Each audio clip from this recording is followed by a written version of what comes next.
Meus irmãos, é de fato uma alegria muito grande nós termos hoje mais um estudo bíblico e ficamos felizes também com a notícia do retorno aos cultos públicos.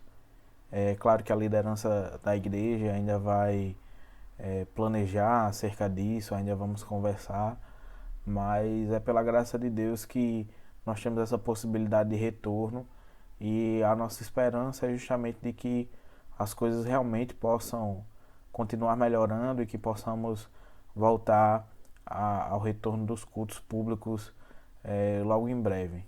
Então, nosso coração se alegra e esperamos que dentro em breve, né, nosso encontro não seja apenas esse encontro virtual, mas que nós possamos estar aí na igreja, nos alegrando e cultuando a Deus junto com os irmãos.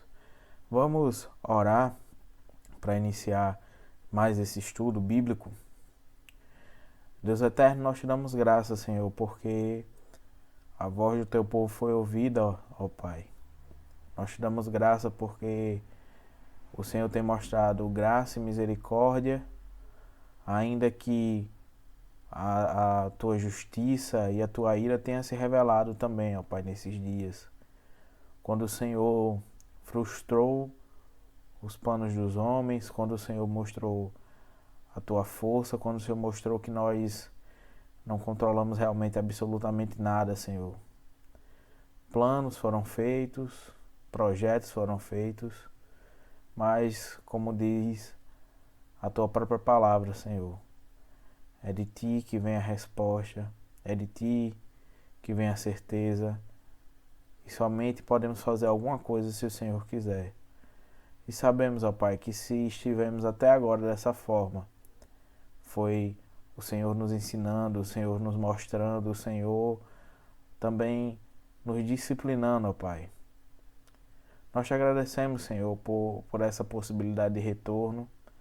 Que o Senhor continue abençoando, ó Pai, a cidade de Natal, o prefeito, os governadores, ó Pai, as pessoas responsáveis pelos hospitais, pelas UPAs, as pessoas que estão à frente da gestão dessa crise. Lhes dá graça, lhes dá sabedoria, Senhor. Também te pedimos, ó Pai, que a tua mão a tua sabedoria seja derramada sobre a liderança das igrejas, Senhor. Para que não venham fazer nada apressado, precipitado, para que não venham fazer nada sem discernimento, mas que possam fazer tudo com ordem, com decência, para que as igrejas não venham a ser penalizadas nem apontadas como sendo imprudentes, Senhor, mas que o nosso testemunho de prudência, de sabedoria, de mansidão possa ser, ó Pai, possa ser verificado nesse retorno. Continua nos abençoando, Senhor. Nós te agradecemos pela vida das pessoas da nossa igreja que, apesar de terem passado por essa doença, passaram de maneira a ficarem curadas, ó Pai, como nosso irmão Fernando, nossa irmã Sueli, o presbítero Pedro, Senhor. Continua, ó Pai, abençoando e guardando tua igreja. Assim nós te oramos, em nome de Jesus. Amém.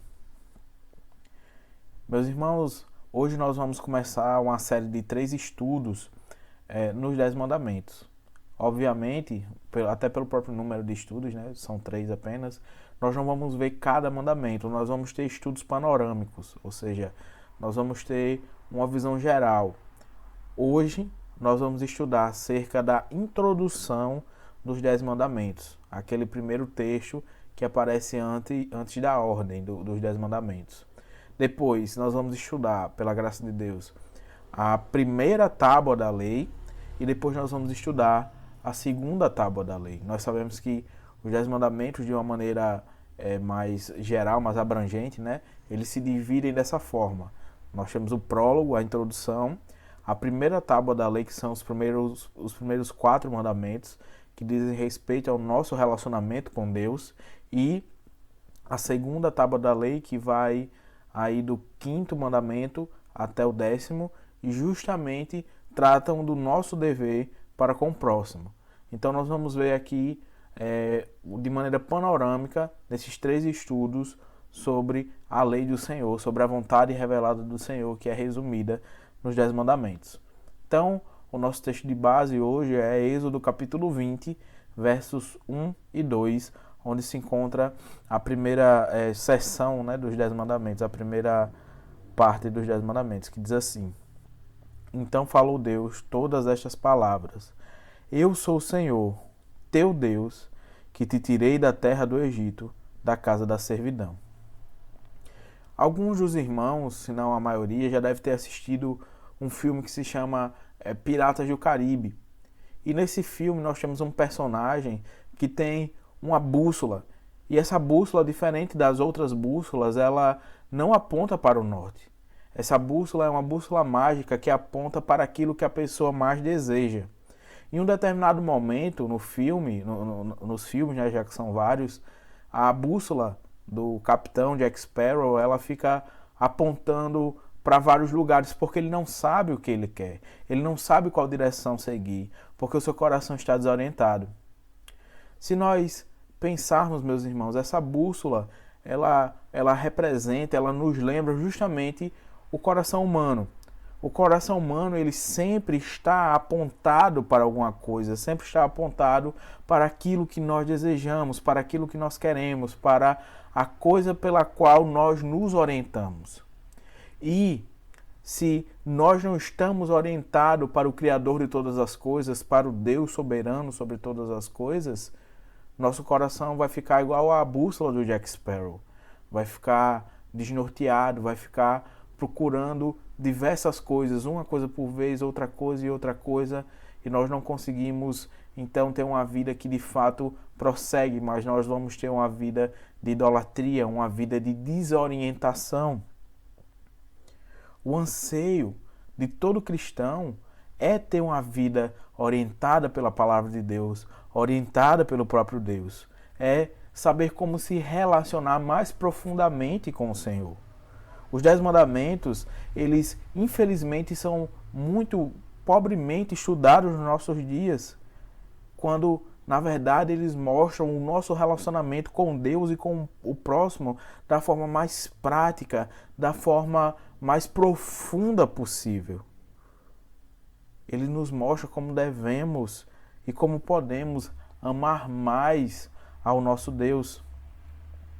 Um homem, um estudioso da igreja medieval, chamado Bernardo de Claraval, ele vai dizer o seguinte: Queres então saber de mim por qual motivo e em que medida nós devemos amar a Deus?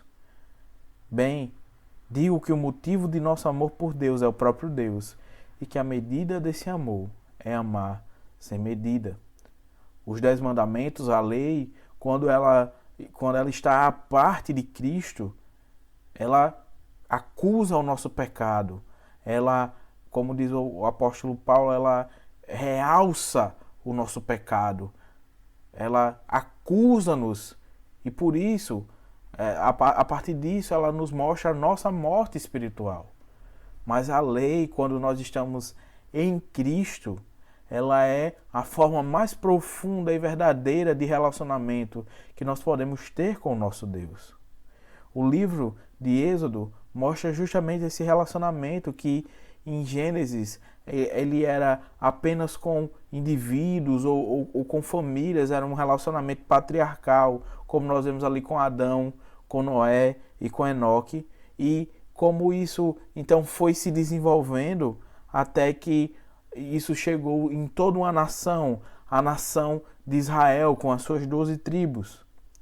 Êxodo, meus irmãos, vai tratar de questões cruciais que definem Israel como um povo em relacionamento com o seu Deus. Então, enquanto todos os outros povos eles tinham uma relação estranha com o seu Deus, ao mesmo tempo que eles, por exemplo, protegiam Deus em um templo, e aí as pessoas não podiam chegar lá naquele templo, porque o templo ele guardava literalmente o Deus, e existia essa relação de o Deus guardava a cidade e as pessoas guardavam Deus, ou seja, eles tinham uma relação de como que o Deus, a imagem, ela fosse uma espécie de amuleto, de uma relação de barganha com aquele Deus. Enquanto aqui nós não vemos isso. Nós vemos um Deus que se apresenta como todo-poderoso para Israel, que os livra da escravidão, que os leva até uma terra prometida e que ele faz tudo isso de maneira graciosa. Porque quando nós vemos nessa apresentação dos 10 mandamentos, Deus em momento algum ele vai colocar que aquela obediência ali serviria para que eles conseguissem alguma coisa. Mas o que Deus coloca aqui de maneira muito clara é que os israelitas deveriam seguir essa vontade, porque ele é o Senhor que os tirou da terra do Egito. E ele não é simplesmente o Senhor, mas ele diz: eu sou o Senhor, o teu Deus. Há uma relação aqui de relacionamento que não é um relacionamento de barganha, é como um relacionamento de fato entre um pai e um filho. Êxodo, meus irmãos, é o coração do Pentateuco, dos 5 primeiros livros da Bíblia. Ele une a história do povo que começa em Gênesis. Também nós temos os ritos sacerdotais de Levítico. Nós temos a dura caminhada no deserto, como nós vemos no livro de Números. E em Deuteronômio, nós temos o povo ali sendo preparado para entrar na terra prometida. Então o Êxodo ele vai servir como uma espécie de coração, de ligação entre esses 5 livros. Além disso, meus irmãos, nós vemos que a estrutura do livro de Êxodo vai ser como de 3 montanhas com um vale no meio. A estrutura é justamente a primeira montanha é a redenção, a saída da terra do Egito. A segunda montanha é a lei, o recebimento dessa lei em Êxodo 20 e a formação do tabernáculo. Nós vemos que Israel, para ter Deus habitando no meio daquele povo, o Senhor ele disse que deveria ser feito um tabernáculo, que era uma espécie de grande tenda, a qual o Senhor ele ditaria todos os detalhes dessa construção. Era um santuário móvel. O povo de Israel, até então, ele era um povo nômade, até entrar na terra até entrar na terra de Canaã. Ficou 40 anos vagando no deserto, então não poderia ter um templo fixo. E o tabernáculo era isso, ele era todo desmontável, ele era todo móvel. Então, justamente eles tinham que fazer essa estrutura, e essa estrutura não foi feita segundo a imaginação dos artífices, mas ela foi feita segundo a descrição, a ordem do próprio Deus. E é interessante nós percebemos então que essas são as 3 montanhas, como literalmente assim, os 3 pontos altos desse livro. E qual é o vale? Qual é o ponto baixo?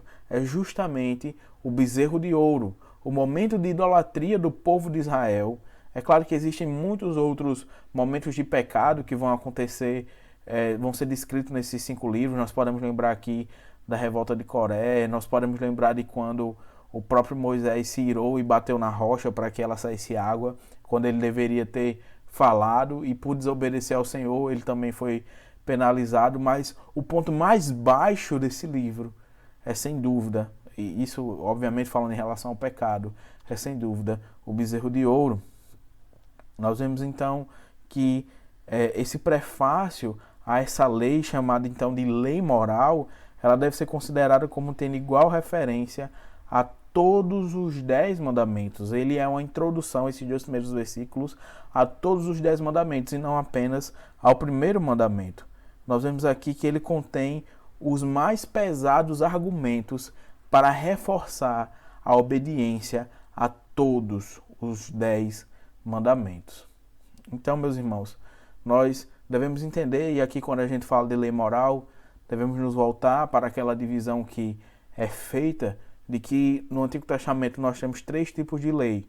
A lei civil, que dizia respeito à nação, ao povo de Israel enquanto um grupo nacional. Além disso, nós temos a lei cerimonial, que são aquelas leis culticas, aquelas leis de adoração que ficaram restritas ao Antigo Testamento, que apontavam para Cristo e que já passaram, como, por exemplo, os diversos tipos de ofertas, os diversos tipos de sacrifício, como o próprio tabernáculo deveria ser construído, era parte dessa lei cerimonial. Então, os 10 mandamentos nos 10 mandamentos nós temos a lei moral. E o que permanece para nós hoje é justamente a lei moral. Ela não foi abolida como essas outras. A lei moral, ela permanece. Então, nós não devemos obedecer a esses 10 mandamentos, não simplesmente porque eles são obviamente bons para a sociedade. Qualquer pessoa que tenha juízo, claro, vai olhar esses 10 mandamentos e não vai ver absolutamente nada de errado. Vão ver coisas que são boas, vão ver coisas que devem ser seguidas e, digamos assim, de maneira mais geral, tratando até mesmo de alguém que não acredita em Deus, principalmente os 6 últimos, né? A segunda tábua da lei que diz respeito ao nosso relacionamento com o homem, com as outras pessoas, mas veja, nós não devemos obedecer esses mandamentos simplesmente porque eles se mostram bons, mas porque eles são ordem do próprio Deus. É isso que faz com que nós o obedeçamos em primeiro lugar. Então, da mesma forma que nós aprendemos o certo e o errado com os nossos pais, porque nós vamos nos relacionando com eles e nesse relacionamento com os nossos pais nós vamos aprender naquilo que devemos fazer e aquilo que nós não devemos fazer. Deus, ele se relaciona com o seu povo como um Pai Celestial e traz esses mandamentos como a forma pela qual ele se relaciona com o seu povo, com amor e com justiça. Como diz um autor chamado John Frame, o Senhor, ele se apresenta a Israel como aquele que é soberano sobre todas as coisas, nos céus e na terra, cuja palavra deve ser obedecida sem objeções e que estará com seu povo para cumprir suas promessas e também as suas ameaças. Temos visto que, de fato, muitas pessoas elas têm buscado se relacionar com Deus e nesses dias de isolamento social nós vemos as pessoas colocando aí nas redes sociais as mais variadas formas e fórmulas de relacionamento com Deus. E eles tentam fazer isso da forma que eles acham melhor, que eles imaginam que seja melhor, da forma que eles acham que seja talvez mais divertido, mais emocionante, que faça o seu coração se estremecer mais, se guiando simplesmente pela bússola do coração, daquilo que ele mais deseja. Então, ele quer adorar a Deus não pela forma como Deus se revela, mas pela forma como o seu coração acha melhor. Mas na vida do cristão verdadeiro, é o próprio Deus que determina isso. Assim como lá no tabernáculo ele declarou cada coisa para que o lugar de adoração fosse construído e depois ele vai declarar como o sacerdote deveria fazer as ofertas, como cada pessoa deveria agir ali. Nós vemos que aqui os 10 mandamentos ele tem esse mesmo sentido, só que não no sentido ritual, mas no sentido moral. E esta é a vontade de Deus. E é desta forma que nós devemos nos relacionar com Ele. E é desta forma que nós devemos nos relacionar com o próximo.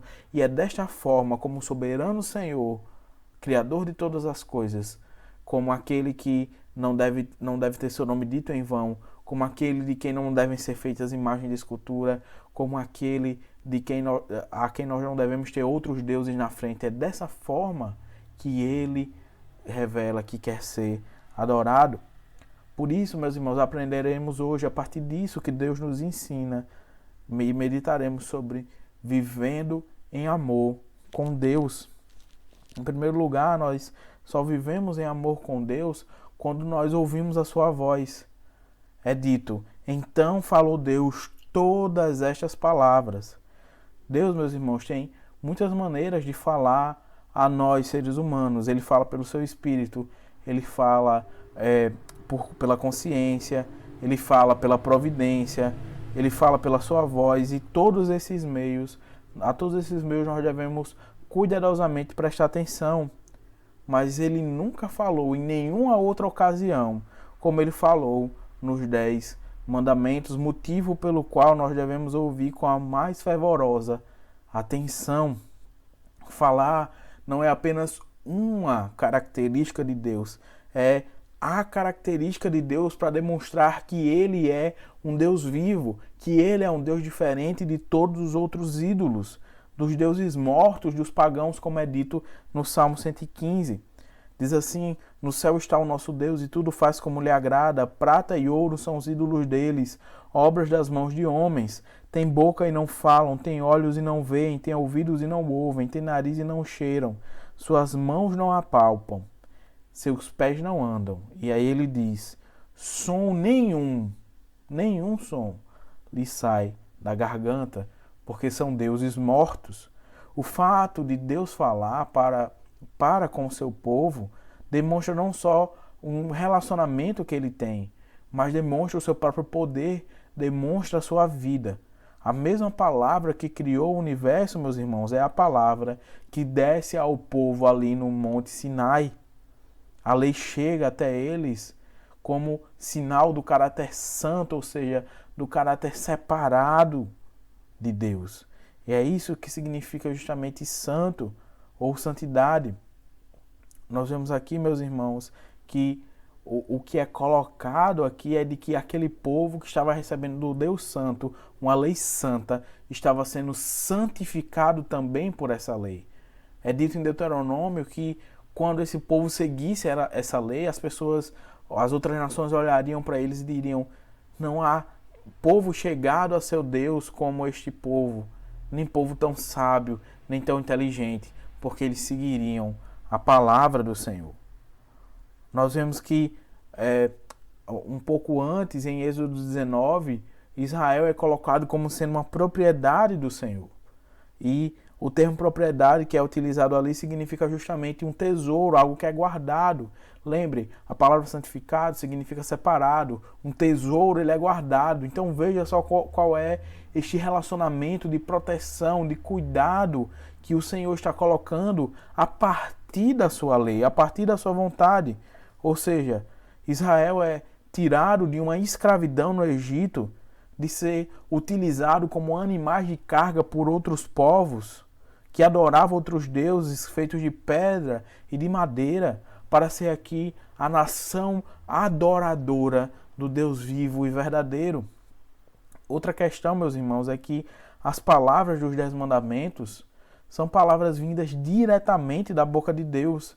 Elas não são reflexões filosóficas de Moisés. Não é o resultado da especulação e da imaginação humana. É a palavra inspirada, ditada pelo próprio Deus. Palavras que ele escreveu lá nas tábuas de pedra.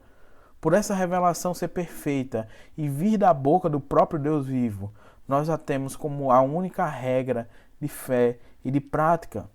Tudo aquilo que é moral, tudo aquilo que é ético na Escritura vai fazer referência tanto antes quanto depois dos 10 mandamentos. Tudo que é ético e que é moral na Escritura vai fazer referência a esta santa lei do Senhor.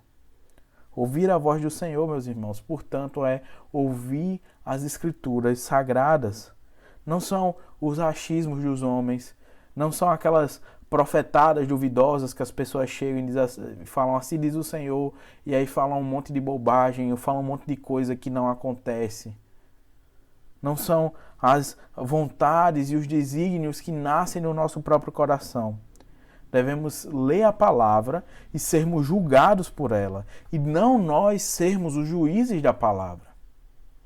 Problemas no casamento, problemas no trabalho, falta de fé, falta de vida de oração, falta de vontade de participar, no caso nós hoje estamos impossibilitados, infelizmente, de ir à igreja, mas e antes, quando os cultos eles estavam liberados?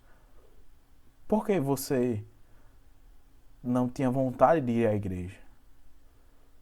E hoje, talvez porque isso não esteja fazendo falta? Por que não estar vendo as pregações, os estudos bíblicos? Onde está o teu coração? E eu te pergunto, como anda a leitura da palavra na sua vida? Como anda o seu coração? Ele está cheio da palavra, porque Cristo disse, o vaso ele só transborda daquilo que está cheio. Você tem ouvido ao Deus que fala, ou tem ouvido aos deuses mudos e aos falsos profetas dos nossos dias? Quase todos os dias da semana meus irmãos. Todas as semanas, na verdade, eu me comunico com os meus pais, mesmo eu estando aqui em Recife, né? Antes tínhamos a viagem, e agora, nesses tempos de pandemia, mesmo assim, sempre estou me comunicando com eles. E quando eu viajo e Maria fica em Recife, eu ligo para ela. Nós sempre queremos ouvir a voz daqueles que nós amamos. Se nós amamos ao nosso Deus, nós desejamos ouvir a sua voz. Em segundo lugar, meus irmãos, nós vivemos em amor com Deus, sabendo quem Ele é. E é por isso que Ele vai dizer na primeira parte do verso 2, eu sou o Senhor, o teu Deus. Deus aqui usa o seu nome próprio, o nome Yahvé, ou que é o que nós chamamos de seu nome pactual, o nome da aliança. Então, nós vemos que em Deuteronômio 28, 58, Moisés diz que nós devemos temer este nome glorioso, este nome terrível. E que nome é esse? O nome do Senhor. E ele diz assim, o Senhor, o teu Deus. A aliança que Deus estabeleceu com Abraão, lá em Gênesis, de que ele estabeleceria uma grande nação, havia então se cumprido. A vontade revelada de Deus é a nossa base de relação com o Senhor. Por isso Jesus Cristo diz em João capítulo 14, verso 15, se me amais, guardareis os meus mandamentos. Ele ainda diz no verso 23, se alguém me ama, guardará a minha palavra, e meu Pai o amará, e viremos para ele e faremos nele morada. Quem não me ama não guarda as minhas palavras, e a palavra que estás ouvindo não é minha, mas do Pai que me enviou. E o apóstolo Paulo diz em Romanos capítulo 13, verso 10, o amor não pratica o mal contra o próximo, de sorte que o cumprimento da lei é o amor. A obediência ao Senhor e o amor a Deus estão estritamente ligados, meus irmãos. É por isso que uma obediência sem amor é o legalismo dos fariseus, é a hipocrisia, é uma tentativa de estabelecer uma justiça à parte de Cristo. Temos cumprido a lei como necessária? Certamente que não, porque sabemos da nossa condição que ela é pecaminosa, mas ainda assim as pessoas não têm essa noção e elas se acham muito boas porque elas não fumam, talvez, porque elas não matam, porque não roubam, ou vão dizer assim, porque eu não me embebero, então eu tenho uma vida de justiça. Mas veja, meus irmãos, nós não podemos cair nesse tipo de armadilha jamais, nesse tipo de justiça que é baixa e que é suja. Veja, um famoso pregador chamado Paul Washer, ele conta uma história que ele estava no avião, lendo a Bíblia no Antigo Testamento, a Bíblia hebraica, e aí uma mulher sentada do lado dele pergunta, mas o que é que você está lendo? Aí ele diz, não, eu estou lendo aqui o Antigo Testamento. Aí a mulher pergunta, você sabe o que é que eu preciso fazer para ser salvo? Para ser salva? Aí ele diz, você só tem que cumprir tudo aquilo que está na Bíblia, do começo até o fim, sem nunca ter errado nenhuma vez na sua vida. Aí ela diz assim, isso é impossível. Aí ele diz, pois é. E aí ele apresenta justamente o Evangelho de Cristo. O reconhecimento da nossa incapacidade de cumprir a lei nos leva não só ao arrependimento, não só a nos envergonharmos por descumprirmos essa lei, mas a nós olharmos para o nosso Salvador, aquele que cumpriu a lei perfeitamente e que por isso venceu a morte, o pecado e o diabo. Deuteronômio capítulo 27, verso 26 diz, maldito aquele que não confirmar as palavras desta lei, não as cumprindo. E todo o povo disse amém. Tiago capítulo 2, verso 10 diz, pois qualquer que guarda toda a lei, mas tropeça em um só ponto, se torna culpado de todos. Nós temos, meus irmãos, sem Cristo um grande problema. Se nós olhamos para a lei como sendo nossa justificação, a não ser que você seja perfeito em todas as coisas dessa lei, desde o seu nascimento até o dia da sua morte, você é merecedor do inferno. assim como eu, assim como todas as pessoas que nascem pecadoras. Jeremias capítulo 11 fala assim: assim diz o Senhor, Deus de Israel, maldito o homem que não atentar para as palavras dessa aliança, as palavras desse pacto, são as palavras da lei. Será que a lei moral do Antigo Testamento então só serve para nos condenar? O salário do pecado é a morte. E não somente a morte terrena, a chamada primeira morte, mas a segunda morte, lá do livro de Apocalipse, que é o lago de fogo e enxofre por toda a eternidade. Vemos, meus irmãos, claramente que a doutrina da depravação total, ela é completamente necessária para entendermos a soberania total de Deus na nossa salvação. Por isso, o segundo termo desse verso, que vem logo depois da vírgula, é o que nos dá esperança, porque ele diz: eu sou o Senhor, vírgula, o teu Deus. O teu Deus.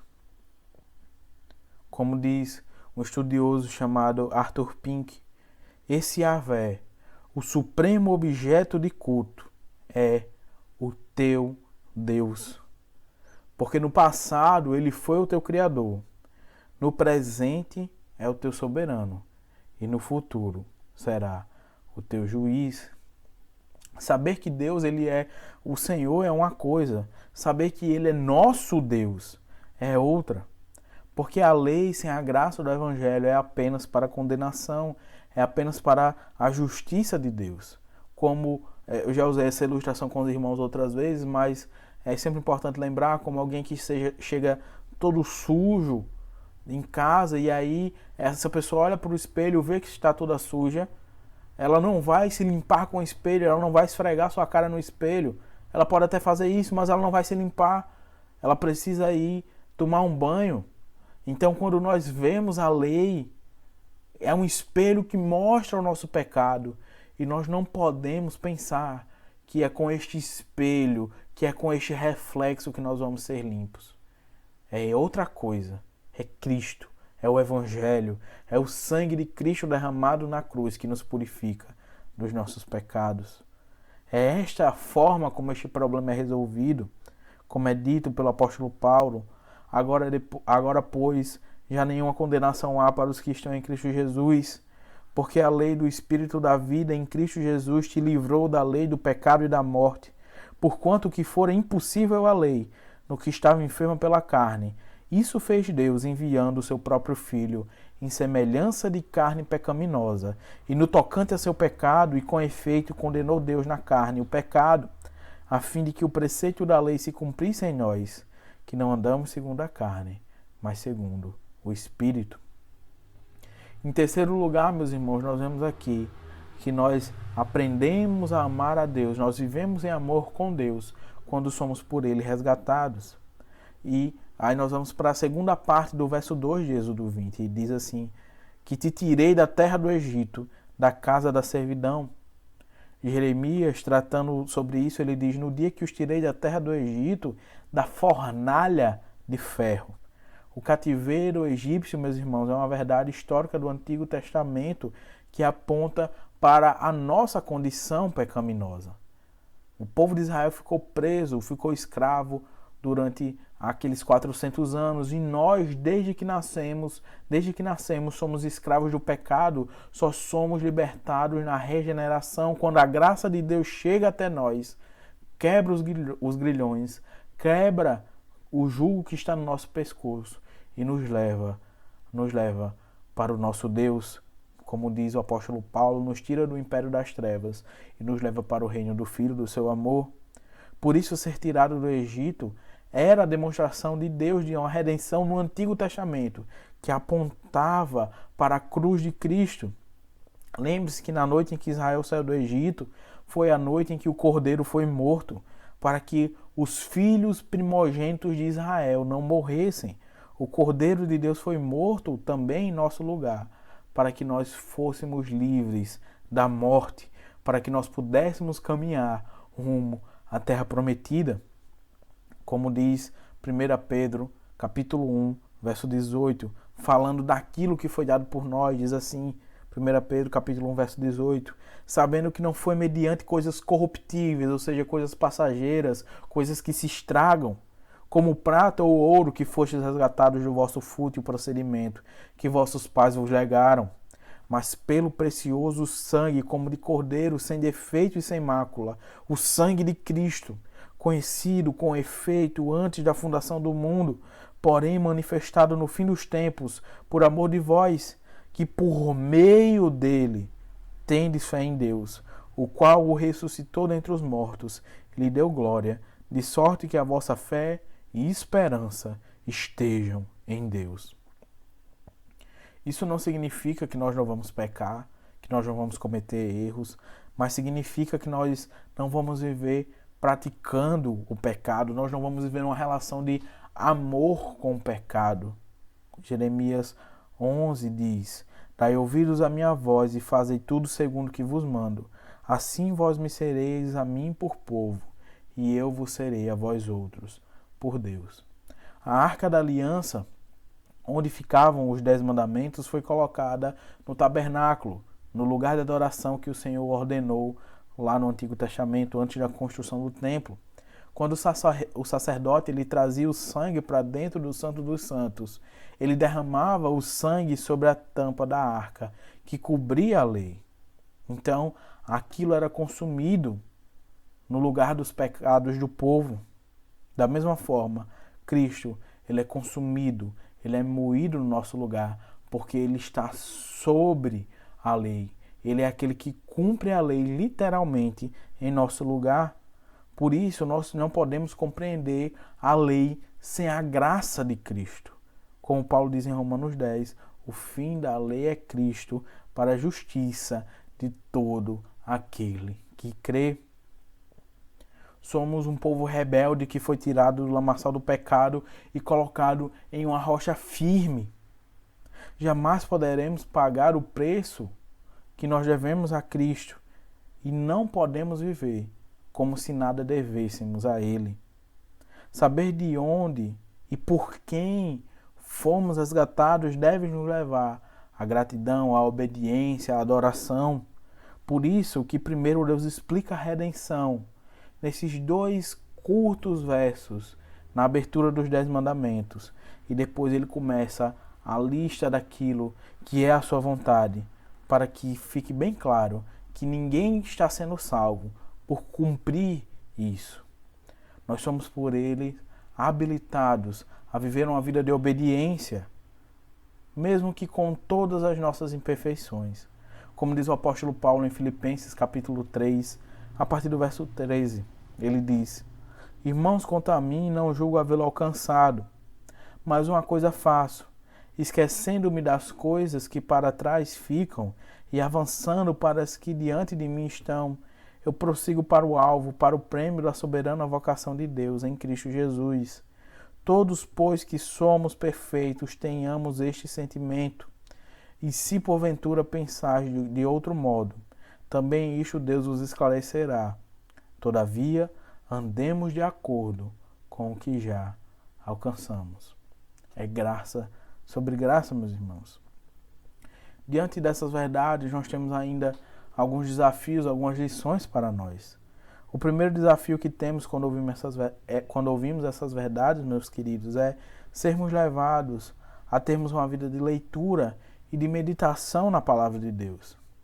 Se a prática na leitura em nossos dias já não é tão levada em conta, a da meditação é menos levada em conta ainda.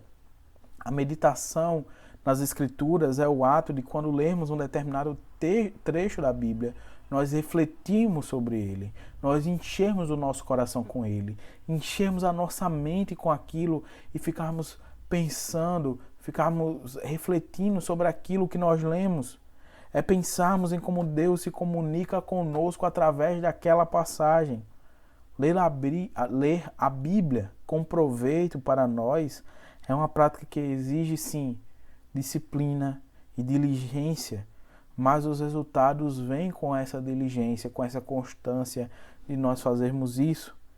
Eu sei que todos são ocupados, todos nós temos muitas coisas para fazer, temos obrigações, mas Tira aquele tempo de alguma novela que você assiste, de alguma série que você assiste, de até mesmo algum jornal que você assiste. Tira essas coisas.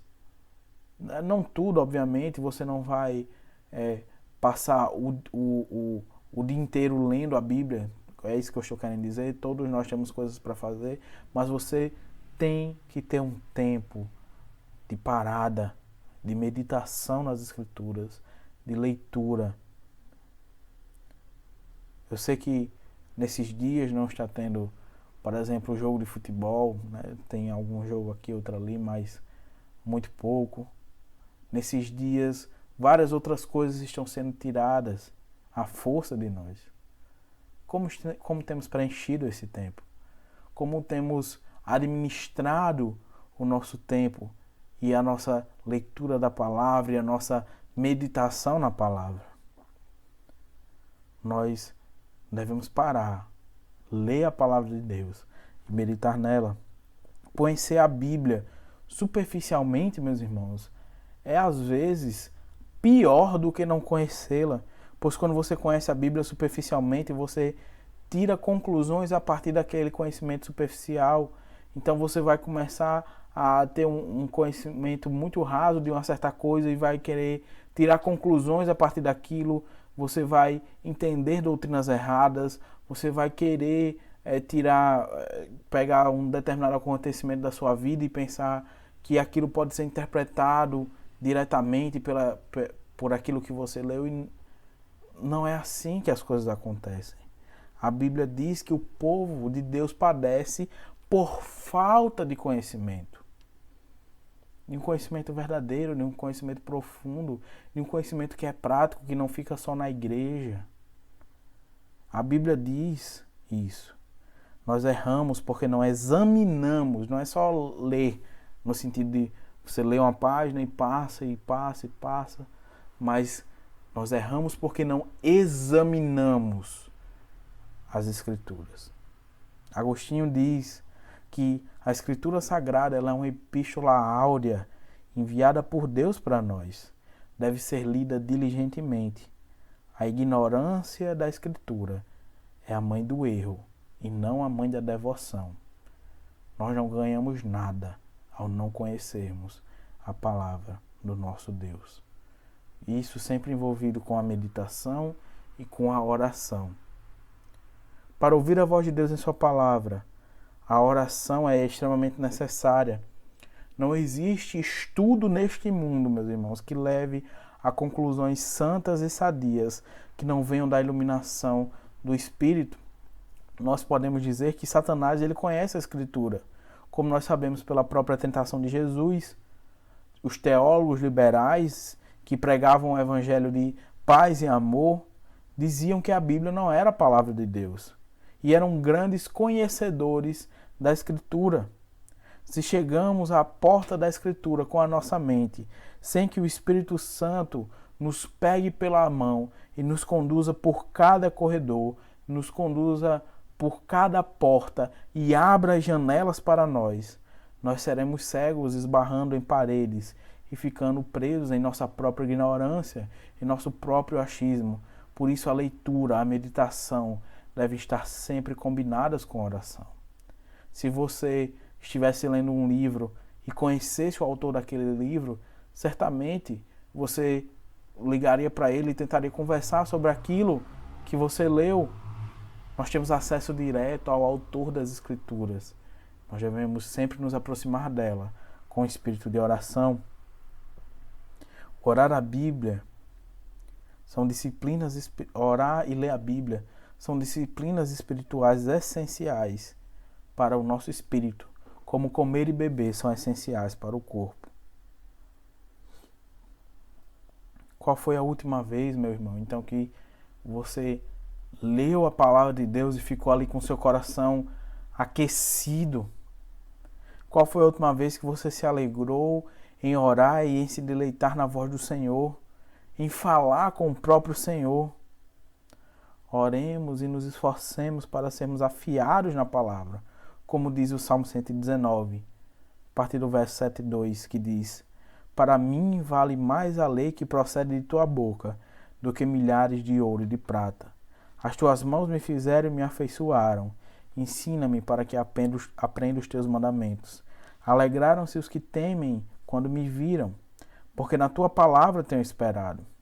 Bem sei, ó Senhor, que os teus juízos são justos, e com fidelidade me afligiste.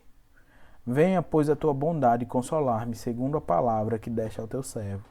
Baixem sobre mim as tuas misericórdias, para que eu viva, pois na tua lei está o meu prazer. O segundo desafio, meus queridos, é sermos não apenas ouvintes, mas praticantes dessa palavra de Deus. Muitos falam do conhecimento e da prática das Escrituras quase como coisas separadas e irreconciliáveis, como quem dissesse que não dá para você conhecer muitas Escrituras e ser um praticante delas, ou que aqueles que praticam mais as Escrituras são aqueles que conhecem menos. Não, não é isso. Nossa vida não deve ser pautada dessa forma, nem por esse tipo por esse tipo de pensamento que é pequeno e que é, na verdade, afastado da Bíblia. O verdadeiro conhecimento acerca de Deus deve nos levar à humilhação e à adoração, nos fazendo obedecê-lo porque o tememos de coração, porque o conhecemos e o conhecendo somos levados a obedecê-lo de uma forma mais íntima.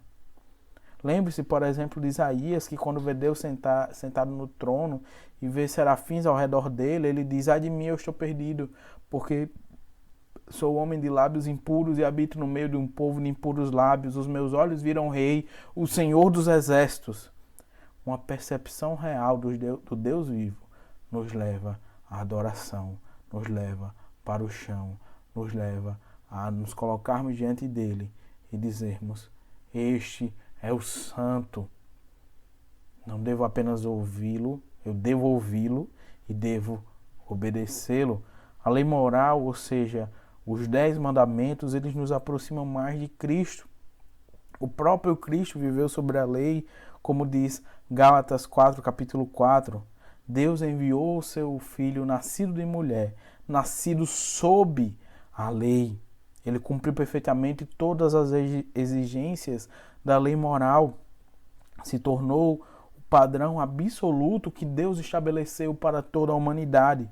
Se compreendermos que Cristo cumpriu a lei moral pelos pecadores, então, quanto mais profunda for a nossa valorização do real caráter dessa lei moral, tanto maior será a nossa valorização do caráter ímpar de Cristo.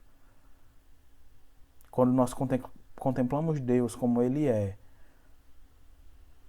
com o nosso coração quebrantado, nós vivemos para a sua glória. O que é o pecado, meus irmãos, se não a descrença na existência do poder de Deus? Por outro lado, se obedecemos pensando em barganhar com Cristo alguma coisa, estamos sendo hipócritas, estamos sendo arrogantes, estamos sendo pessoas que na verdade não conhecem a Deus.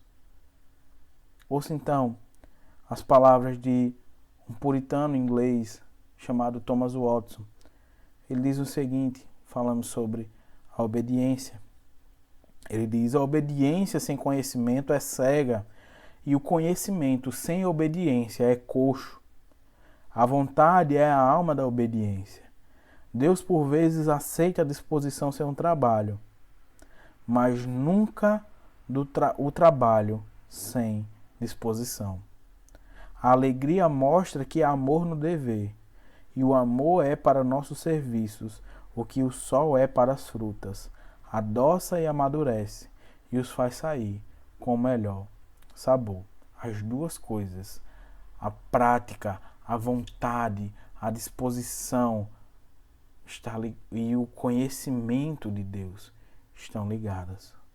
A obediência que temos nessa vida é a nossa preparação para a glória eterna, quando estaremos eternamente na presença do nosso Deus.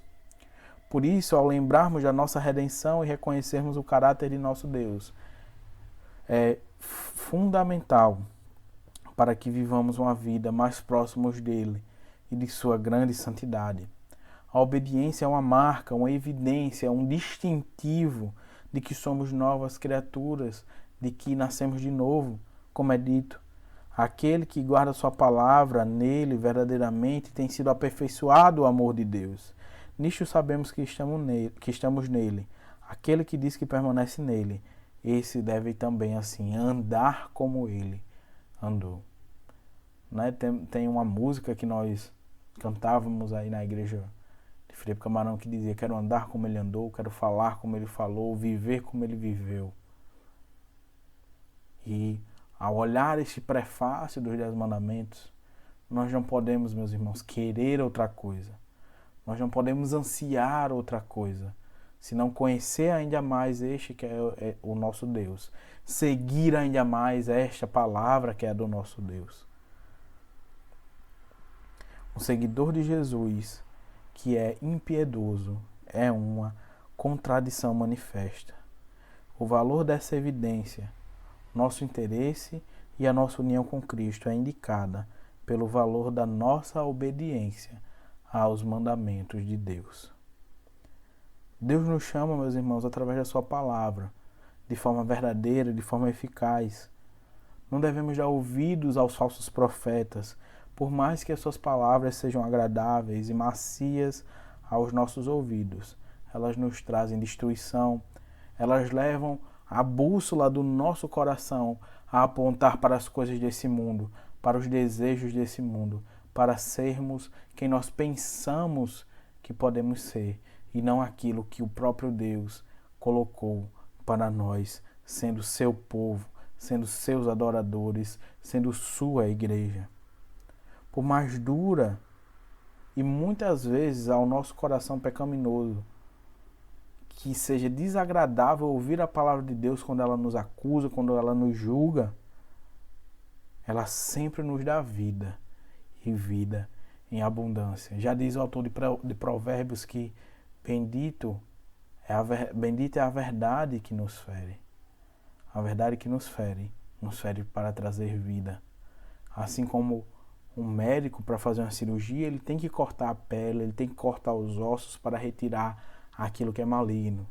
A palavra de Deus, ela nos corta para nos curar e nos reorienta àquele que é o nosso Redentor e o nosso Salvador.